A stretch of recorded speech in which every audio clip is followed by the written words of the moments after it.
Welcome to Know, I'm Mica. And I'm Gus. So why don't developers talk more candidly about the games they're working on? Why does everybody seem so tight-lipped these days? That's a complaint we hear from lots of gamers who want to know more about game development, which is often a really secretive process. Well, one developer says he has an answer to that question, and it's simple: they're scared to. In reality, according to this dev, at least people who make games would love to share more about what goes into them, but they're scared to because candid comments can sometimes invite a flood of criticism. As a result, he says, there's this wall of secrecy around development from people in the industry who don't want to draw the ire of gamers. The issue of gamer criticism isn't a new one, but it came up again recently after developer Charles Randall went on an epic tweet storm about the hazards of being too honest with gamers. Randall has worked on franchises ranging from Assassin's Creed to Knights of the Old Republic and Splinter Cell, so this guy's super legit. I've heard of all of those. Yeah.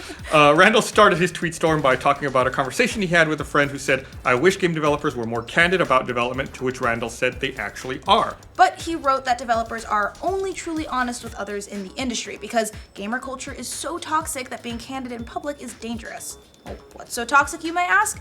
Basically, to boil down a lot of the tweets, Randall says that whenever a developer is honest about the challenges of game development, that prompts an avalanche of criticism from gamers who immediately question the developer's competence at their job. So instead, he says, devs just keep their mouths shut. As an example, Randall pointed to a recent Twitter conversation in which developers of various games discussed some hidden mechanics they'd put into their software. He wrote that the conversation quickly filled with gamers who were angry about being lied to. Of course, there are tons of examples of gamers going off on developers for the smallest of reasons. Even game journalists hear it from fans sometimes. One Twitter user mentioned the recent kerfuffle involving GamesBeat writer Dean Takahashi and his notoriously bad play of a Cuphead demo. And Randall agreed that fans were unfair to Takahashi. He responded, God, that was so infuriating, especially when I could see the legit problem with the tutorial. And remember the whole drama with Adam Orth, Microsoft Studios creative director? Back in 2013, when it was announced that Xbox One would require gamers to always be online, Orth fired off a series of tweets basically saying, what's the big deal? Well, that sparked a giant shitstorm of angry gamers.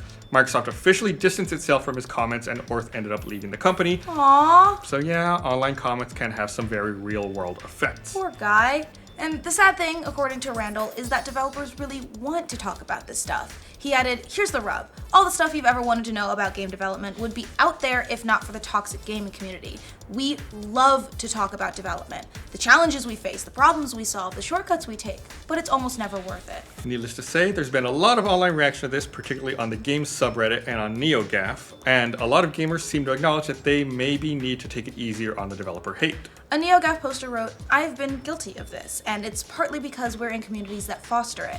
It's time to do some self-reflection and think twice before what you're about to say publicly, because it's possibly going to be heard by who we are targeting. A poster on Reddit who works in game development said, the gaming community feels entitled to a product that is simultaneously exactly what they think they want and what they didn't realize they wanted. You can never please everyone, and the cost of displeasing them is fuck tons of harassment. Randall also singled out YouTube personalities as helping contribute to misinformation about making games.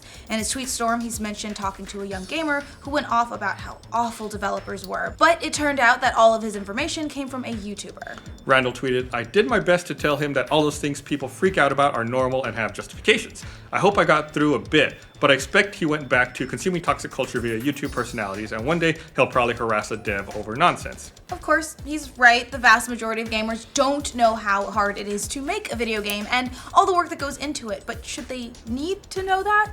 You could say the same thing about a lot of creative media. Fans don't know how hard it is to make movies or TV shows or albums either, but that doesn't mean that the movies should get criticized. Same for comedy, same for music. But let's stick up for gamers a bit here. No other industry courts the opinions of fans like gaming does.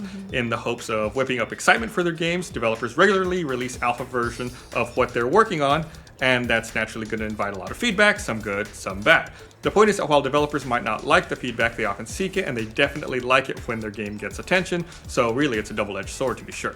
At the end of the day, there are a lot of gamers who should probably chill a little bit when it comes to giving developers a hard time. It's a tough job, and we recognize that, but fan feedback is also a natural part of game development, and that's not really going to change anytime soon. As for Randall's opinion on the subject, he summed it up by tweeting, if more people accepted that it's okay to dislike a game and move on rather than doubling down on harassment, things would be more open. So what do you guys think about Randall's reasons why game devs aren't super candid with fans? Let us know in the comments. And for all your video game news, be sure to like this video, and if you're new around here, subscribe to the Know. In reality, according to this dev at least, people who make games would love to share more about what they put into their software. He wrote the conversation quickly filled It's time to do some self-reflection and think twice before you're about to say publicly, because it's possibly going to be heard by those who are. Wait, what? Be heard by who we are By targeting. who? Okay.